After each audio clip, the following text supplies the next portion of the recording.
America అధ్యక్షుడు Donald Trump రెండో innings మొదటి ఏడాది పూర్తి కాకముందే ప్రతికూల పవనాలు వీస్తున్నాయి.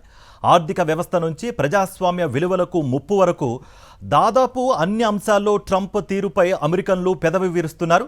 ప్రముఖ అమెరికన్ మీడియా సంస్థ CNN నిర్వహించిన తాజా సర్వేలో విస్తుపోయే నిజాలు వెలుగులోకి వచ్చాయి. CNN సర్వేపై ప్రత్యేక కథనం ఇప్పుడు చూద్దాం. డొనాల్డ్ ట్రంప్ వైట్ హౌస్లోకి రెండోసారి అడుగుపెట్టి ఏడాది పూర్తి కావస్తోంది. ఈ మొదటి ఏడాదిని మెజారిటీ ప్రజలు వైఫల్యంగానే పరిగణిస్తున్నారు. సర్వేలో పాల్గొన్న వారిలో 58% మంది ట్రంప్ పాలనను ఫెయిల్యూర్గా అభివర్ణించారు. ముఖ్యంగా సాధారణ ప్రజల జీవన ప్రమాణాలు పెంచడంలో ట్రంప్ విఫలమయ్యారని మెజారిటీ అమెరికన్ల అభిప్రాయం.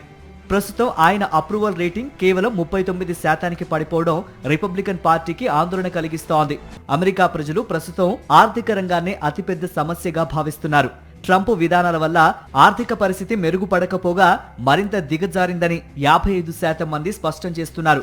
నిత్యావసర వస్తువుల ధరలను తగ్గించడంలో ట్రంప్ విఫలమయ్యారని, ఆయన సామాన్యుల సమస్యల కంటే తన స్వార్థ ప్రయోజనాలనే ముఖ్యంగా పరిగణిస్తున్నారని ప్రజలు భావిస్తున్నట్టు సర్వేలో వెల్లడైంది. కేవలం 32% మంది మాత్రమే ట్రంప్ ఆర్థిక విధానాలను సమర్థిస్తున్నారు. మరోవైపు ట్రంప్ అధ్యక్ష అధికారాలను దుర్వినియోగం చేస్తున్నారనే ఆరోపణలు వెల్లువెత్తుతున్నాయి.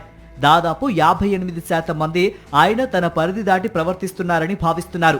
అమెరికన్ సాంస్కృతిక సంస్థల్లో మార్పులు చేయటం, ఫెడరల్ నిధుల్లో కోత విధించడం వంటి చర్యలపై తీవ్ర వ్యతిరేకత వ్యక్తమవుతోంది. ప్రతిపక్ష డెమోక్రాట్లు ప్రజాస్వామ్య రక్షణనే ప్రధాన అంశంగా తీసుకుని ట్రంప్ను ఢీకొనేందుకు సిద్ధమవుతున్నారు. ఇన్ని ప్రతికూలతల మధ్య కూడా ట్రంప్ తన సొంత ఓటు బ్యాంకును మాత్రం పదిలంగా ఉంచుకోగలిగారు.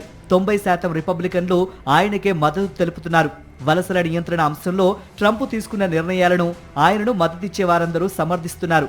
అయితే స్వతంత్ర ఓటర్లు కేవలం 29% మంది మాత్రమే ఆయన వైపు ఉండటం రాబోయే ఎన్నికలపై ప్రభావం చూపే అవకాశం ఉంది. మిడ్ టర్మ్ ఎన్నికలు సమీపిస్తున్న వేళ ట్రంప్ గ్రాఫ్ పడిపోవటం రిపబ్లికన్లకు పెద్ద సవాల్గా మారింది.